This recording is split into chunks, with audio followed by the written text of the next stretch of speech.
This is for the 22-year-old who fears getting older, fears losing those admiring glances, the door being held open for her, to the 39-year-old who doesn't know what the next decade brings, and for the newly single 60-year-old wondering, why find love? But don't you know that you are love? You are humor, you are intelligence. Just because the world has told you that you're valued for one thing does not mean that's where your greatest value lies. That is one of the great lies told to women and girls. Time to break the mold, time to smash the box that we've been trying to fit in for centuries that has never fit right. What you value in yourself is what others will value in you. A mentor told me about 7 years ago, and that didn't feel real. If I most value my insights, that's what others will value in me? Yeah, right, in this universe. But the older I get, the more I see this is true. It must start with us valuing ourselves for more things. Do you know what you have to offer? Do you know how remarkable you are? It's more than fine to appreciate feminine beauty in yourself, in others. Beauty in all things is one of the treasures of life. The hair blowing in the wind as a smile begins to bloom on lips, seeing the red dress and curve on her hips. But do not compete, do not compare, don't run that race. Just because someone else is admired does not mean that you're not enough. Just because a sunrise makes one stop and stare does not mean that a different one across the world is not whole and majestic and time-stopping as well. You are more than enough. You are more than your age, weight, or perceived flaws in your skin, the size of your nose or your breasts. That should be the least of your concerns. What is the size of your curiosity? What is the size of your wonder and courage and compassion, your longing to do something in the world of impact? That's the most gorgeous thing about you.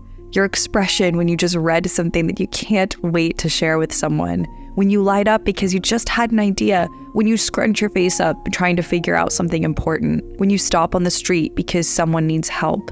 When you open your mind and try something new. When you laugh so hard it makes the whole table laugh. When you dance to your headphones while you work. When you are strong. When you get through something you never thought you could. When you're vulnerable. When you stand in your truth. That is beautiful. That is what makes you a beautiful person. Not the number of pores that you can see. Not your makeup made to look like you're not wearing makeup look. Women trying hard, inflating the standards of beauty are not the enemy. They feel pressure to keep up. The bar keeps getting higher. Can you blame them? Are you one of them sometimes? Does part of you do it because you feel that is how you will earn love and respect? The line is blurry. It's all fine. Do what you want. It's your body and your call. Always be honest with yourself, though, as to why you're taking the actions that you do. Own the intentions. I sure know I feel better when I pull myself together before leaving the house, but do not for a second believe that all the cosmetic enhancements in the world will earn you love or lasting self-worth. Those things are not earned, at least not the kind you want. They are grown, nourished, and cultivated like a garden. Because you, as a person, your essence, that's what's beautiful. And beautiful not in the way that you've been objectified to believe that's what beauty is, in a way that is deeper and everlasting that cannot be taken away from you. As you open your mind, you begin to see beauty not through the male gaze, but through your own eyes. It's the same beauty that's in the rootedness of a tree, the variety of life in the ocean, and you start to see it in every woman you pass on the street.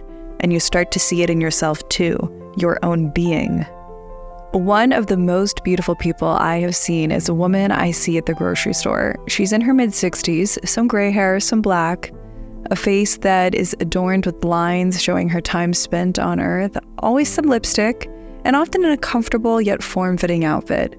She radiates energy that she kept from her youth, but she's developed a poise and effortlessness, something that only someone who's lived many years and has learned what matters and what doesn't can acquire.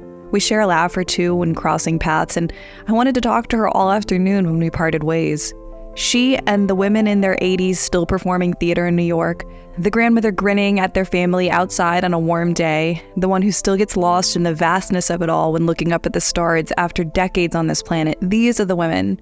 Not just the ones recognized for their achievements later in life. They all live in my head as role models of growing better by the years. The people and opportunities that are right for you will be there with you, and to see this too.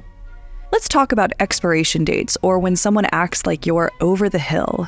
One definition: an expiration date is a previously determined date after which something should no longer be used. Do you want to be used? That implies an object yet again, something with its value determined on the outside, how it relates to the use of the other. The only expiration date that exists is when you literally expire. Expire means to die.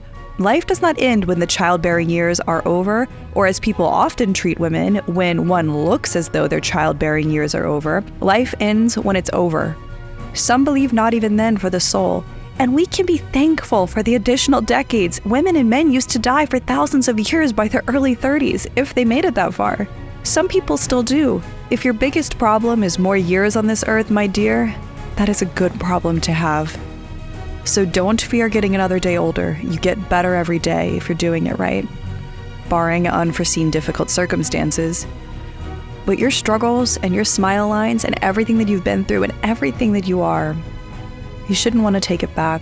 Those days in the sun, the day that you stayed up all night talking to the person, connecting on another level, the food that was so delicious you just had to have a second plate. We do not live for exfoliation, the exact right hours of sleep, sunscreen at every moment the light could touch us, and all the efforts to preserve. We are meant to live fiercely. We are not pieces of art to be gazed upon. We are the inspiration for the art, but we are the artists too. We are human beings. Emphasis on the being. Live your life, girl. I hope you choose to live it big and bold, and in that find beauty. Only we can choose to see more in ourselves than we have been told that we are. Your life force grows stronger by the day.